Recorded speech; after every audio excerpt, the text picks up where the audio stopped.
Okay, telestaffers, we have a good audit type question. For a week out, Jim Pearson reached out to Chief Wilson and said, hey, why am I not getting this shift? I put myself on will work list. So our first way to audit this is going to be to do a fill by rules. And it's going to bring up the list. And obviously it's going to show the people that are unavailable. Now, my first thought with this is to look and see that he's on here twice for two different lists, and again down here for the third list, which is not signed up.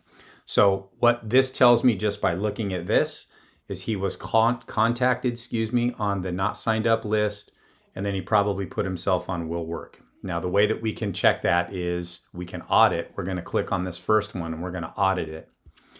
And we're going to come down. Remember, we're looking for yellow X's. And so we can see here, previously offered any list, right? So the will work list, that would be the one that would bite first. He was previously offered any list, which is what I suspected.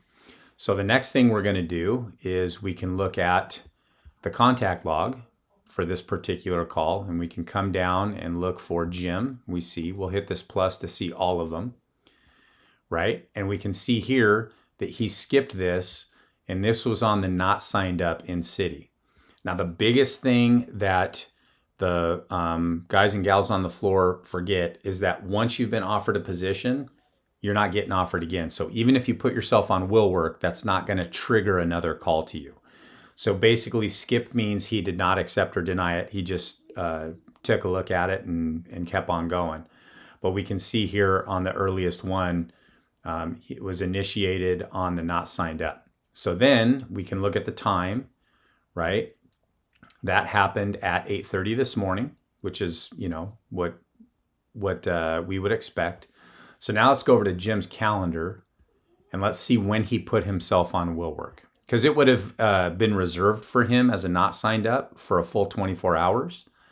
So he could go back to that initial text message and hit the accept, and it would have given it to him. But if we look at his calendar, we're going to look at when he's put himself on will work.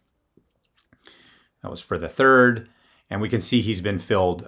Chief Wilson's doing some staffing while I'm doing this video. But if I want to look at this, I can audit and see that he put himself on will work at 2:13 today.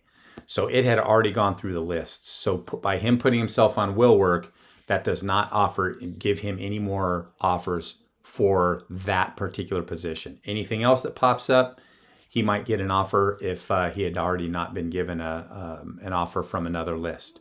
So the takeaway from this is make sure that guys and gals, when they decide, hey, I can take a shift or whatever, to let the staffing BC or B3 know, because the system is not going to pick it up once they've already been offered a spot. You got any questions? Let me know.